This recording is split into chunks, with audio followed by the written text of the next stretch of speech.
नमस्कार दोस्तों। आज हम लोग फिर से कंटिन्यू करते हैं, आगे क्वेश्चन बनाते हैं। 4 अंकों की सबसे बड़ी संख्या और सबसे छोटी संख्या का योगफल क्या होगा।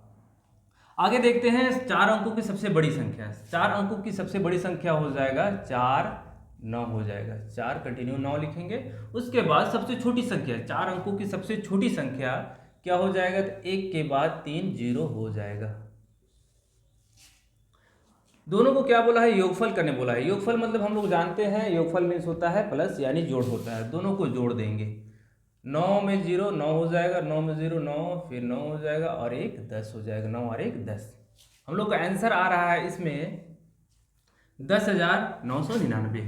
हम लोग ऑप्शन में देखेंगे 10,999, आपका ऑप्शन 3 सही है। एक बात जानने वाली बात है कि कभी भी बड़ी संख्या बोलेगा, 4 अंकों की बड़ी संख्या, 3 अंकों की बड़ी संख्या, तो क्या करेंगे, अगर 3 अंकों की बड़ी संख्या तो 3 लिख देंगे, 3 9 9 लिख देंगे, हो जाएगा। अगर 3 अंकों की छोटी संख्या तो 100 लिखेंगे, ठीक है ना।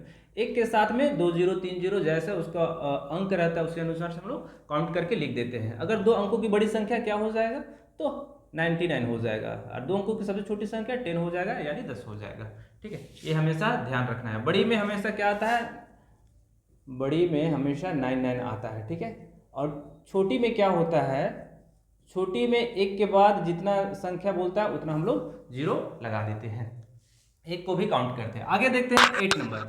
निम्नलिखित में से कौन सी संख्या 6 से पूरी पूरी विभाजित की जा सकती है।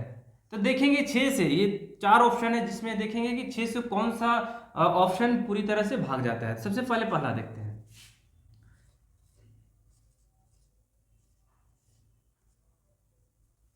देखते हैं 6 से ले जाएंगे, 3 तो नहीं जाएगा, तो दो अंक लेंगे 30, तो 6 पचे 30 होता है, 6 पचे 30 हो जाता है। अब इसको माइनस करेंगे, 0 हो गया, ये भी 0 हो जाएगा। आगे हमारा बचा क्या, तो बचा 6।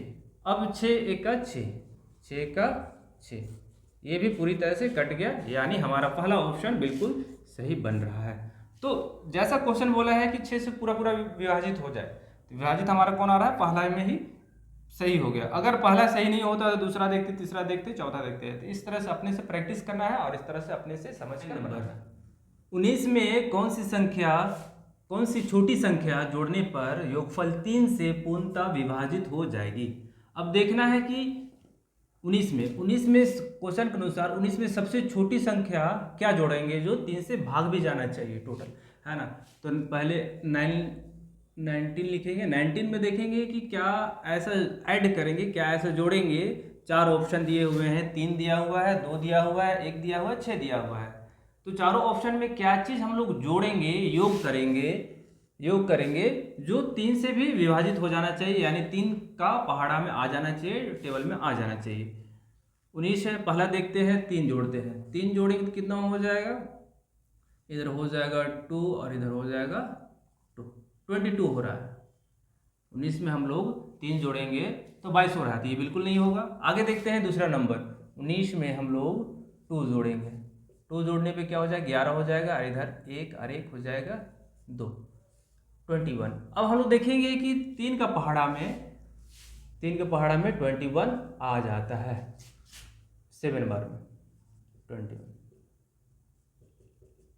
तो बिल्कुल ये हमारा ऑप्शन सही होगा। अगर हम लोग 19 में अगर 2 जोड़ते हैं तो हमारा 3 के टेबल में आ जाता है, 21 होगा, और 7 के टेबल में बिल्कुल कट जाएगा। तो हमारा ऑप्शन 2 सही हुआ। आगे क्वेश्चन देखते हैं 10 नंबर। निम्नलिखित से किस संख्या का बोध होता है।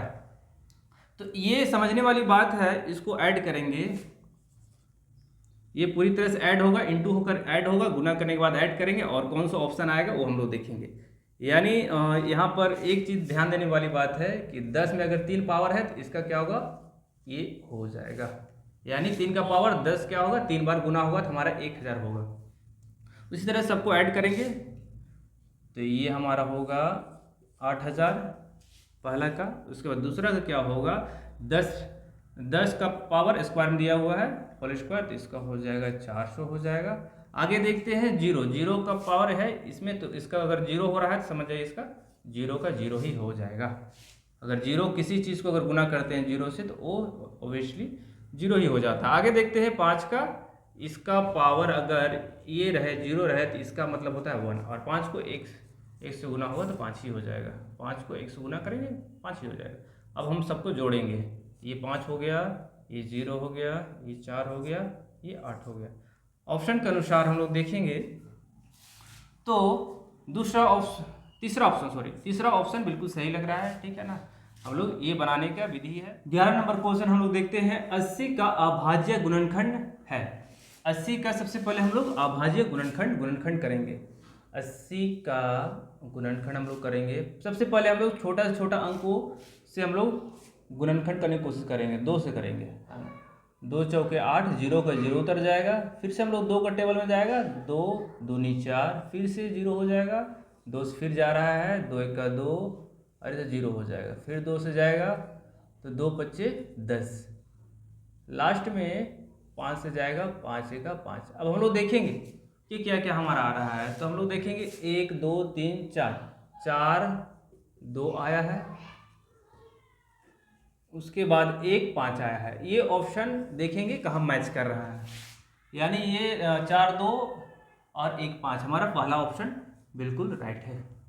कभी भी हम दोस्तों कभी भी अगर देखेंगे कि गुणनखंड करना है, छोटे से छोटे अंकों से ही देना चाहिए। हम लोग को बड़ा अंक यूज नहीं करना है। 2 से 3 से 4 से 5 से हम लोग छोटे स्तर से ही हम लोग गुणनखंड करेंगे, तब हमारा गणित सही होगा।